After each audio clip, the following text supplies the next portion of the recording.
মালিকের বাচ্চা জন্মগ্রহণ করেছে, 6 লক্ষ টাকার বিল জমা দিয়েছে বিধানসভায়।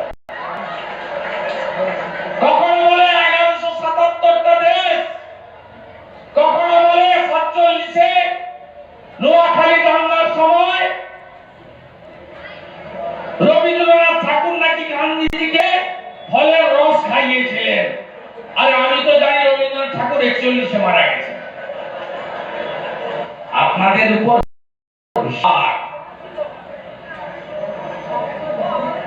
সন্দেশখালীতে সন্দেশ হাব হবে এ জানে মুখ্যমন্ত্রী। তাহলে জেলিয়াখালীতে কি হবে? জেলে হাব। ওপারে গোসাবা, তাহলে গোসাপের হাব হবে। গোসাপের হাব বলছে সন্দেশখালী সন্দেশ, আর এগুলো বলি আজ শরৎ দিবে কি? এখানে সন্দেশ পাওয়া যায়। আপনাদের জন্য বহু লোক লড়েছে, এখনো লড়তে চায়। গোটা ভারত সন্দেশখালীর মা বোনেদের লড়াইকে প্রণাম করে, শ্রদ্ধা করে। প্রধানমন্ত্রী একাধিকবার সন্দেশখালীর কথা তুলেছেন, ধরেছেন। তাই আপনারা একা নন। আর মাননীয় মমতা ব্যানার্জি ভুলে কেউ যাবে না, আমিও ভুলবো না।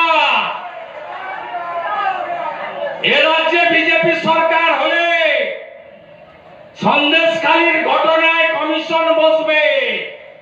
আর যে মহিলাদের আপনি জেল খাটিয়েছেন, মমতা ব্যানার্জি আপনাকেও এই মহিলাদের মিথ্যা মামলায় জেল খাটানোর জন্য আপনাকেও জেলে পাঠাবে বিজেপি। বদলা তো নেব, সুৎসাহ নেব, আইন মেনে নেব, সংবিধানের মধ্যে থেকে নেব। আমাকে হারাতে গেছিল কলকাতা থেকে, আমি হারিয়ে পাঠিয়ে দিয়েছি। ওনার নাম হলো কম্পার্টমেন্টাল চিফ মিনিস্টার।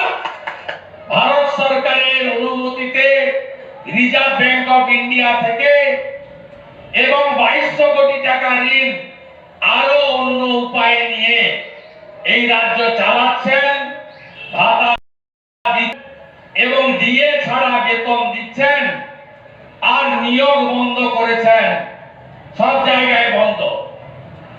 কালকে সন্দেশখালীতে কতদিন পরে মুখ্যমন্ত্রী এইসব কথা বলতে এসেছেন, এমন ভাবে কথা বলেছেন যাতে মনে হবে যে মুখ্যমন্ত্রী রাজ্যের বিরোধী দলনেত্রী, বা এই মুখ্যমন্ত্রী মাত্র 6 মাস আগে এই রাজ্যের মুখ্যমন্ত্রিত্ব পেয়েছেন। 2021 সালে 5ই মে এই মুখ্যমন্ত্রী তৃতীয়বারের জন্য শপথ নিয়েছিলেন। আমার